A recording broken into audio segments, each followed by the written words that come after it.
Hello, hello, hello, and welcome to the Sinners. Hello, thank you for having me. It is such an honor to get to interview you. Well, that's very kind of you. Now, before we start, we do have a question we ask all of our people. What is your favorite kind of ice cream? My favorite kind of ice cream. Well, I will admit that I have sort of an obsession with Yogurtland. In the past, if you'd asked me just sort of straightforward ice cream, I probably would have said something like, I don't know, chocolate chip cookie dough or dulce de leche or something. But I've gotten sort of obsessed with Yogurtland and frozen yogurt, and they have a taro frozen yogurt with you put fruity pebbles on it, and it's like summer in a cup. It's sort of amazing. So that would probably be my favorite. See, now I've got to try that. Yep, Now, we do have questions, of course, from the fans, if you don't mind answering them. sure. And the first question is, what has been your favorite character to play so far? What has been my favorite character to play? I don't know. I'm not sure I actually think about it like that. I'm probably different from many voice actors in that I don't have favorite characters, I have favorite stories. Um, and so I tend to get involved in the overall story, and I'm just happy if I can contribute to that story in some way. One of the stories that I'm probably most fond of and was happy to work on was Wolf's Rain, where I got to play Tsume in Wolf's Rain. And that was really sort of a dream project come true for me. So that's probably way up there in projects that I got to work on. I also loved working on Howl's Moving Castle, even though I had a very short part in the film. That was extremely satisfying. To me, I'm much more satisfied when an entire show comes out well than just my one character. I tend to have a lot of the director in me and wants to make sure that the whole story comes out well. Well, you've been on so many good ones, so they have gone well. Now, have you ever gotten really, really addicted to a manga and anime after you've worked on it, similar to Wolf's Rain? I actually don't read much manga. So I think the only manga that I really sort of wanted to read all the way through was Battle Angel Alita. The original title in Japanese, I believe, is Gundam. And Nausicaa, The Valley of the Wind. Those are probably the two manga that I got most involved in. But I haven't actually sat down and read a proper manga for quite a while. As far as watching an anime, yes, I got very obsessed with Wolf's Rain when we were working on that, although that's, dare I say it, 10 years ago now when we worked on Wolf's Rain. I'm not sure that I've gotten that obsessed with the show since, except maybe Ouran High School Host Club, which I did not work on. I didn't work on the dub of that, but I really liked that show. So I got sort of obsessed with watching all the episodes of that show. But it's been a while, I think, since I've gotten sort of that obsessed with any show. Now, if they did a second season of Oran Host Club, who would you like to play? I don't know because I think all the characters are spoken for. I believe it was dubbed by Funimation, yes? Yeah. So I don't know if there are new characters in the second season. I haven't seen any second season. So all the primary characters, I think, are already spoken for by Texas dub actors. So I'm not about to take their jobs. We need to get a second season and find a character just for you. Okay. I'm amenable to that suggestion. Now, you've also done things like Iron Man and the Sword. Are you a comic fan? Yes, I was. I read comics a lot more when I was younger. And I certainly was very into them. I read your standard superhero fare, both Marvel and DC. I also got quite obsessed with a comic book called ElfQuest.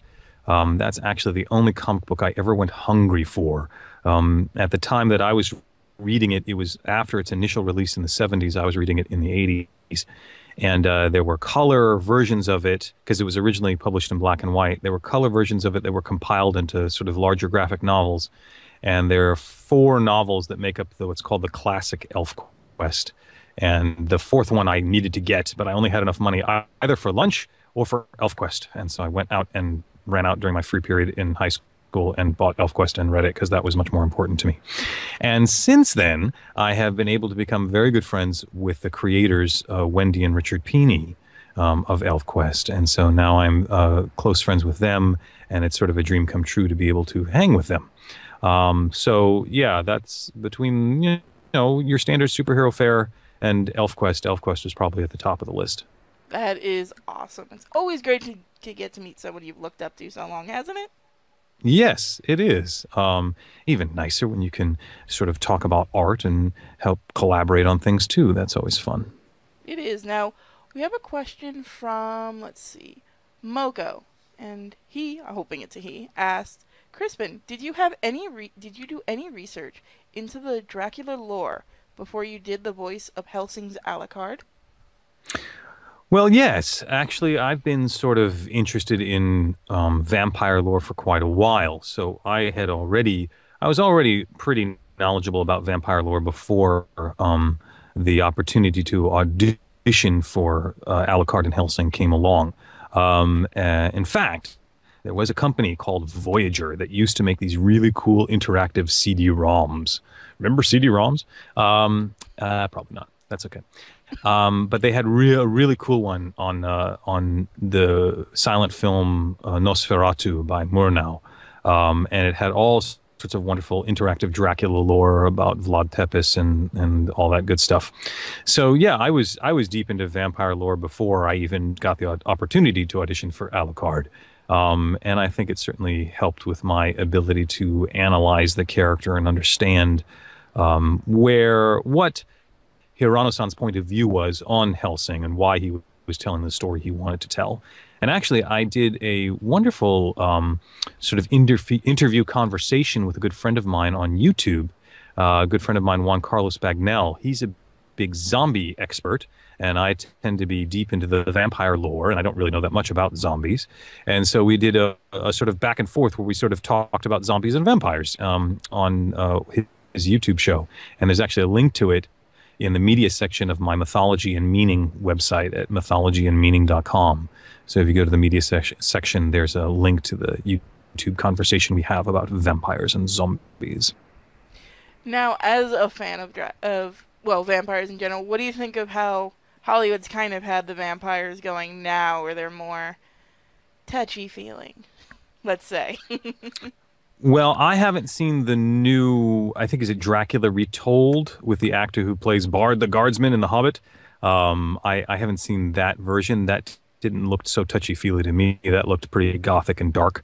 But if you're referring specifically to the Twilight universe, yes, that is one brand of what they're going to call vampires, but I don't think they're vampires because if they twinkle in the sunlight, then they're fairies. And fairies are really, really cool. And fairies are awesome. And Oberon and Titania, as the king and queen of the Fae, are extremely powerful beings. And in the land of the Fae, there are sort of bodies in the street because of what's going on. The fairy world is a very dangerous place to be. You don't wander into fairyland just sort of haphazardly or with a cavalier attitude because fairies will rip you to pieces. But Twilight really isn't about vampires as far as I can tell. It seems like the archetypes they're dealing with are actually the Fae. And they don't seem to be dealing with the Fae very well. So I don't really understand the whole Twilight thing. But, I talk about that in more detail in our little interview about stuff. We're definitely gonna have to link that interview in the description of ours. But we actually did a conversation of that in one of my live streams, and everyone had come up with that they're a type of, I think they called them like a diamond golem. There's a name for it, I can't remember, but that they weren't vampires either. It seems like no one wants them to be vampires. Well, I'm not sure if no one wants them to be vampires. I just don't think they are vampires. When you're dealing with archetypal characters like this, when you're dealing with characters that are metaphors, they represent a larger issue or a larger subject or a larger part of the human psyche, right? And these characters represent those parts of the human psyche. You can push them so far. You can tweak them, you can change them up, you can give them big guns and a big red pimp coat and hat and update them and things like that. You can push them so far and they still retain some of their archetypal nature. But if you push them too far and you start adding aspects or quality to them that are not sort of in their original conception, what happens is they flip into a different type of archetype. They flip into a different type of character. If you made Gollum in Lord of the Rings, if you made him red, he wouldn't be Gollum anymore. He'd be something else. Right? He'd be a devil or something. And that's not really what Gollum is. Gollum is Gollum. He is this creature, comes from an early one of Tolkien's stories about the Glip, which is this weird creature that lives in the caves in the water and chews on the bones of drowned sailors. And so there's an archetypal structure to what Tolkien is doing with Gollum that is not demonic. He is not a devil. And if you painted him red, he would sort of flip into that. And so that's the problem I have with the Twilight vampires, is they don't conform to enough of the rules of vampires for them to have a family resemblance with vampires. They have a much closer family resemblance to fairies. They're sort of in the gravitational pull of the fairy sun rather than the gravitational pull of the vampire sun. And so if they're in the fairy solar system, then we need to figure out what they mean on a fairy solar system sort of way, because they don't seem to be orbiting the vampire solar system. I can agree with that. I'm kind of hoping that with the resurgence of the more darker vampires, thanks to Dracula Untold, I'm hoping we kind of start seeing vampires from different parts of the world. Like, I think it's the Malaysian vampire that's just a head with a neck. Ah, yes, yes. Yeah, well, yeah, and that's interesting because then what is that vampire all about? What does it mean? Because then the vampire probably has a different meaning. A similar thing happens with dragons. The standard European fire-breathing dragon that you find in The Hobbit, or in a lot of sort of knights and dragons storytelling of Europe, is not the same type of dragon at all that you find in China and Japan, which tends to be a water dragon, and has a very different meaning. So yeah, it could be cool to see what vampires cross-culturally bring in terms of meaning to storytelling, because they're going to mean something very different from Vlad the Impaler. He's very much an Eastern European Christian vampire. And so it'd be interesting to see how vampires function and what they mean outside of that cosmology of Christendom, and how they work in different environments. Who knows? Maybe we can even get Alucard into a movie. Well, he's been animated many times. I don't know. Now, we should get back to the questions because the fans are like, we want our questions asked. Hooded Cobra asked, can you please do an impression, your impression of Orlando Bloom?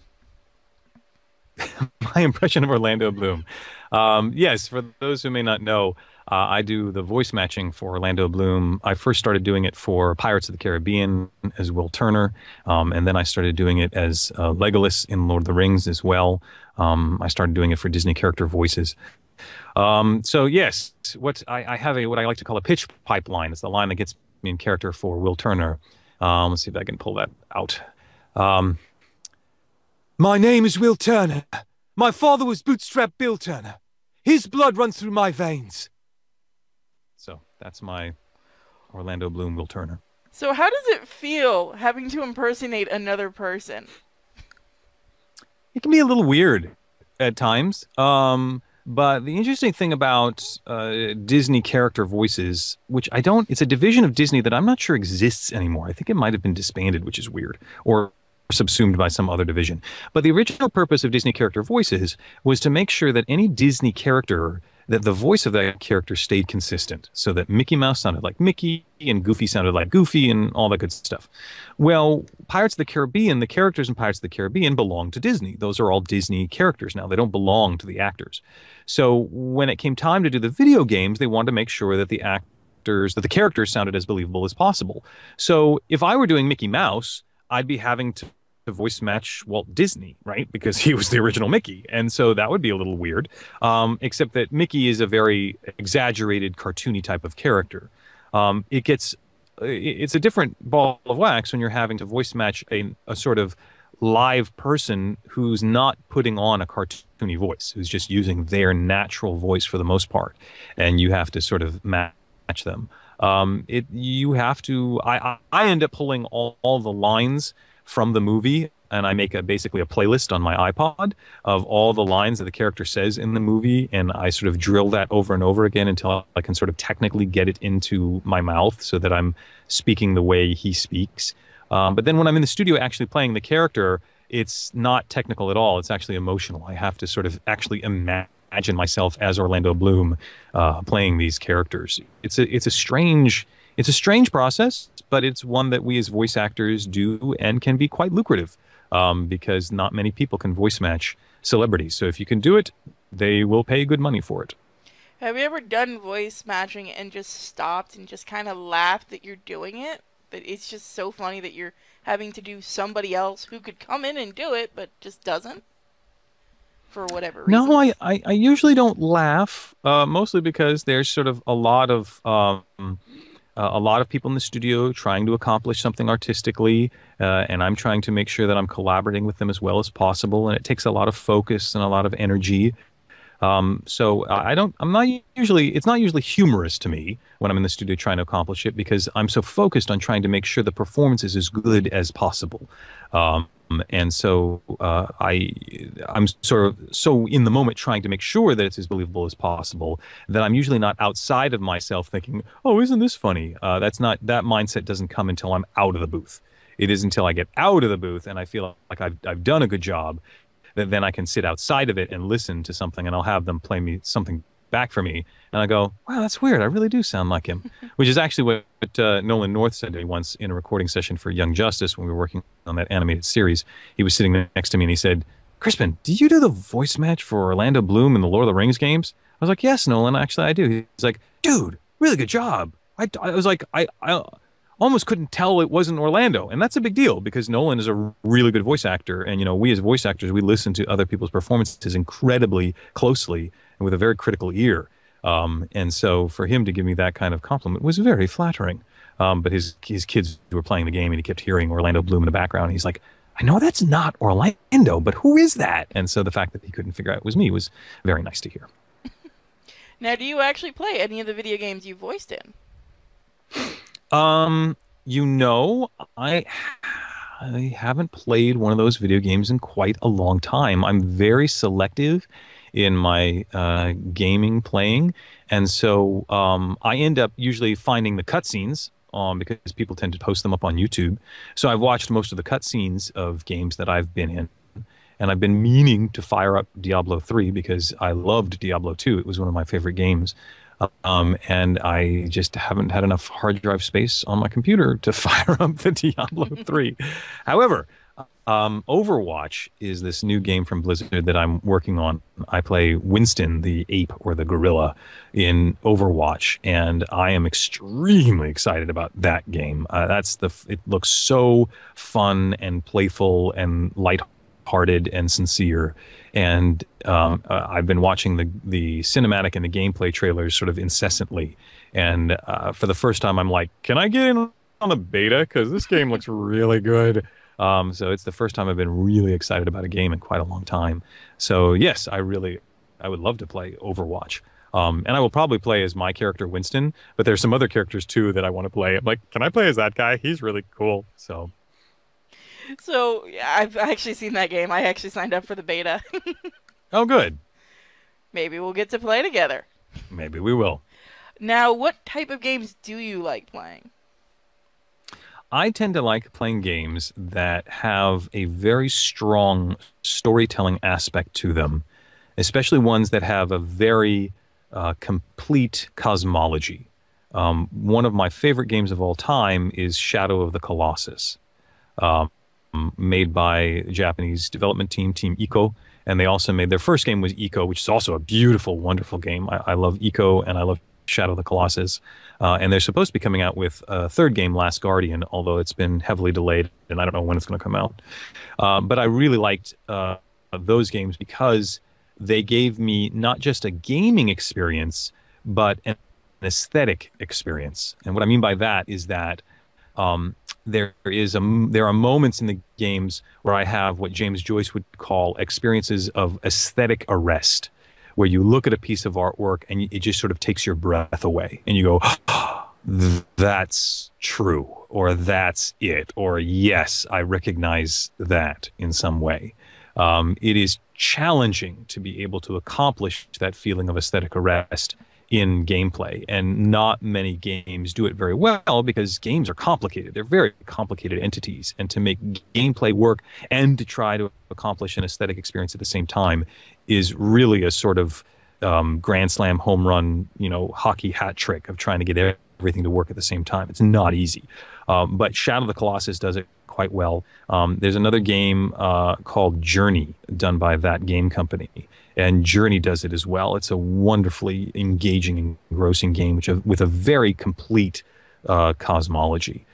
So those are the kind of games that I really like. One of the reasons I like Diablo 2 so much was it was the best implementation of Dungeons and Dragons on a computer that I'd ever seen.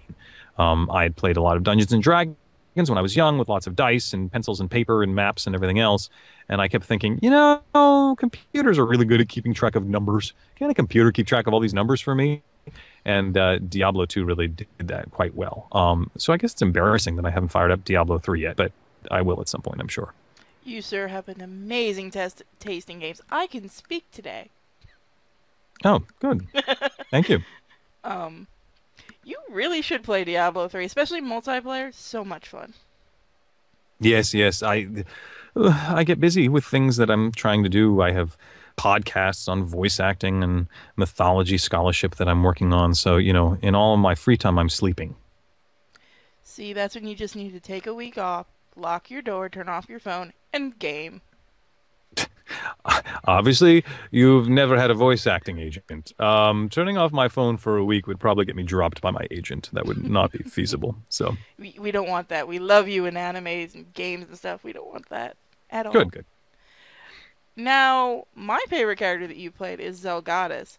How did it feel coming back to that character after so many years when they brought out the newer Slayers anime? It was quite exciting on one level and daunting on another because I did Zelgadis very early in my voice acting career, and the show got rebooted like almost 10 years later. And so then the challenge becomes, can I make Zelgadis sound consistent? Because I'm 10 years older and I've learned so much more as an actor, and I have a wider range now with my voice. But I want someone who's watching the original Slayers to be able to watch the first 3 seasons that we did 10 years ago. Oh, excuse me. And then to watch the new seasons and feel consistent. Not like Zelgadis' voice changed radically. And so I remember when I went back and started listening to my earlier performance and saying, wow, can I go back there? And luckily I had not done any damage to my voice. My voice has deepened over time, but I haven't lost my high end. I haven't done any damage. So I was able to go back to where I was sort of vocally for Zelgadis. And actually the most challenging thing is not even the vocal placement, it's the mental placement. Can I think the way I did as an actor over 10 years ago? Whew, that's a long time to remember, how you were thinking 10 years ago. But I think I did a pretty good job of jumping back into Zelgadis' shoes and making sure that he sounds consistent with the way he did before. And you did. You Oh, sounded thank you. amazing. Now, how does it feel being a voice actor and also doing voice directing? Does it feel weird not being the one that's directing the voice actors, or do you find it easier?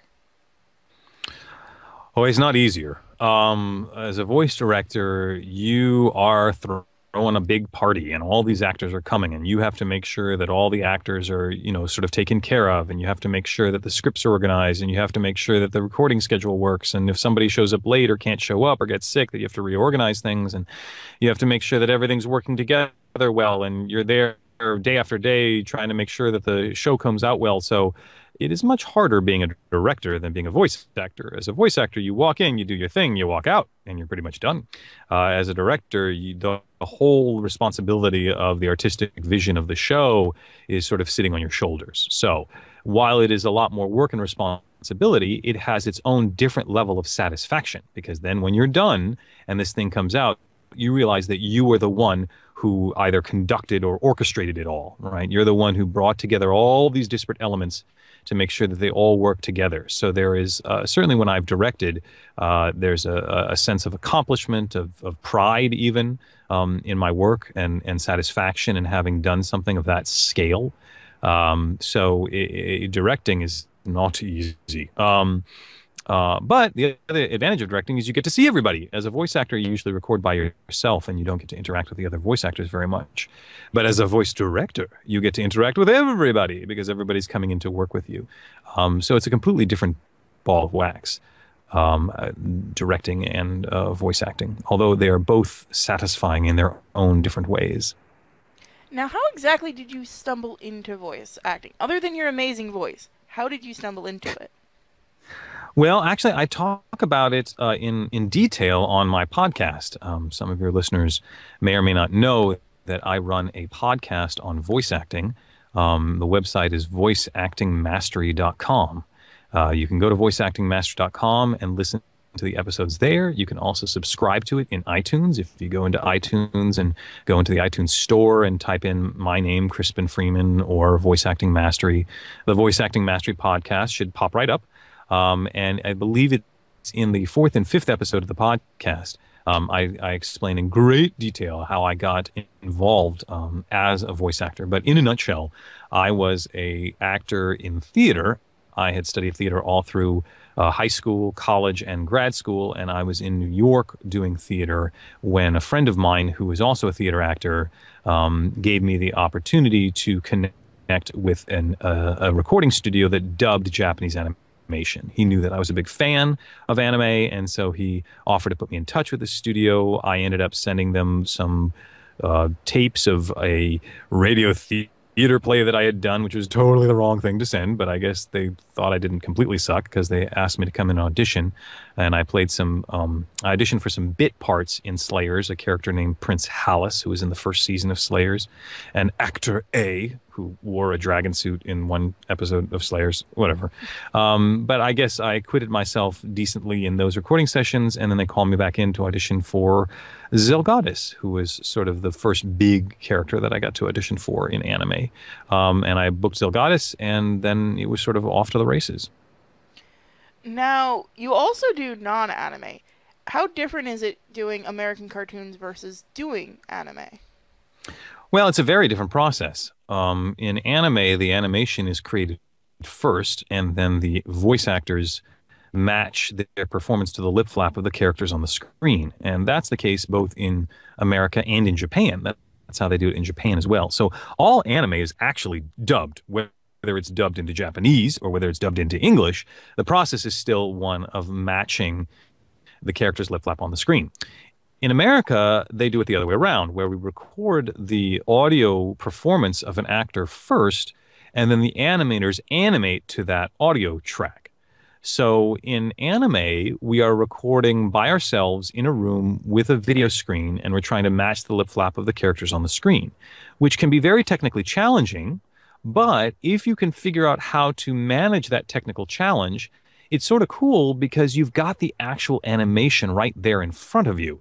So there's no question about where you are physically in the scene and who you're talking to and what's going on and exactly how far you threw something or how hard you got hit. You can see it. It's right there. You can see exactly what's going on. It's very specific. When we're dealing with American animation, we've got a screenplay. All we've got are words on a page and some rough descriptions of what might be happening. So you have to use a lot more imagination to try to fill in the gaps and imagine what's actually going on in the room. However, what you do have is your other actors. In American animation, all the actors are in the room together, and it's more done like a radio play. And so you have other actors to work off in the moment, which can be really nice to help fuel your performance and make it much more specific who you're talking to. You know, if I'm playing Electro in Spectacular Spider-Man and I have some scene with Doc Ock who's sort of tutoring me and teaching me the ways of villainy, I've actually got Peter McNichol right there as Doc Ock performing. And we can sort of play off of each other and bring a lot more specificity to the performance because I've got other actors there to work off of. So they have different technical requirements in order to sound believable because of the different processes that we use to bring the animation voice acting to life. Now, do you prefer being in the booth by yourself, or do you prefer being with a group of other voice actors? Which do you find more fun and easier to work with? Um, it doesn't really matter to me. I know that most actors would probably say that they much prefer the American way of doing it, where you're not restricted by the animation lip flap, and you can be you can work off your fellow actors. But my obsession is not for the process. My obsession is for the story. So how do we make the story really good? And if what's going to make the story really good, or if the story is in such a format like a Japanese show where we have to dub it, fine. If the story is originally written as an American show and it's really good, fine. Whatever it is, whether it takes baking or grilling or frying, I don't care what the process is, as long as we can come out with something that tastes really good at the end. It's an interesting way to look at it. Yeah, I often compare acting to cooking, because there are many, many significant parallels in the idea. As an actor, you are a chef and you are trying to produce something that your diners will enjoy the taste of. And whatever process is necessary in order to get the dish just the way it needs to be, that's what you got to do. That is a very interesting way to look at it. I like that. Now, Moko has a question. How pleased were you with your performance as Loki in Marvel Heroes? How pleased was I? I don't know. How pleased was she? It doesn't really matter how pleased I am with it. It matters how pleased the audience is with it. My concern is making sure that I'm communicating to the audience well and the audience is enjoying it. So was she pleased with my performance? I would assume so if she asked that. That's a weird little question. Yeah, I mean, that's not, she's asking it from the position of an audience. As an actor, how is it sitting in the audience? I don't know. I wasn't sitting in the audience. You were. So please tell me, as an audience member, did you enjoy my performance? And if not, if there was some criticism that is actually constructive, I might incorporate that and improve my performance in the future. Well, while we wait for her to answer, you did say you only had, unfortunately, half an hour, correct? Yes, unfortunately, I do have to leave relatively soon. So, Well, we're not going to keep you too much longer. Hopefully, we can get you back, though. okay. And if you wouldn't mind doing a shout out as a la carte for us, saying you're listening to the Purity Sinners. Okay. Although have to ask, what does that mean exactly, the purity sinners? Well, I wrote a book called Purity Sin, and when I started on YouTube, I actually used the name Purity Sin because I couldn't think of anything. And once we started forming a group, I'm like, well, what are we going to call ourselves? And one of our people went, you're called Purity Sin, so why not the Purity Sinners? It's kind of a way you can't have sin without purity, and you can't have purity without sin, so why not? Huh. Oh, okay. I know it's not an elegant answer. Well, no, I was just trying to understand where, if it had some larger meaning to it, right? I mean, purity and sin, these are sort of loaded theological terms. And so I was just curious if there was some meaning, either literal or metaphorical, for using that title for yourselves, if that's supposed to be revealing something about you guys, or whether it was just an arbitrary name that you chose for yourselves. Well, when I originally wrote about the character with that name, it was because I was trying to show how, even in heaven, how everything is supposed to be good, that there's something that they can consider as bad, but on earth can still be considered good. Like, sin isn't always a thing that's bad, so I wanted to show, even in sin, there can be something good. So that's kind of where I'm like, well, how can I portray that? And I came up with purity. I'm like, So this is not the name of a book, but the name of a character, the purity sinner? yes. Well, it's the name that the other characters give it, but it just became our. I took it and I put it as our name because a lot of people have a bad look at gamers, and I'm like, well, why don't we show the good part of it? Because we do a lot of charity drives and everything like that. And how many people would expect to go to a charity drive run by a group called the Sinners? Because you don't Uh, expect them to do something good. yeah, I don't know. I don't subscribe to a cosmology where sin is sort of a factor. So that's why I was just sort of curious about it. That's not really the metaphor I use to look at life. So I was just sort of curious about it so that I know if I'm speaking this as Alucard, what I'm talking about. So thank you for explaining to me. So, what would you like as the shout out? If you wouldn't mind saying this is Alucard and you're listening to The Sinners. Sure. This is Alucard, and you're listening to The Sinners. Thank you so much, and I hope you come back and talk to us again sometime. Sure. Thank you for having me. And have fun with, I believe you're going to teach voice acting right now? Yes, I have some private coaching with some students of mine. So I do both classes. I do classes in Los Angeles. I do classes online, and I also do some private coaching with some of my students as well. So Sunday tends to be a good private coaching day when I don't usually have to go to the studio. So that's who I'm working with today. Have fun being a teacher. Thank you. Bye. Take care.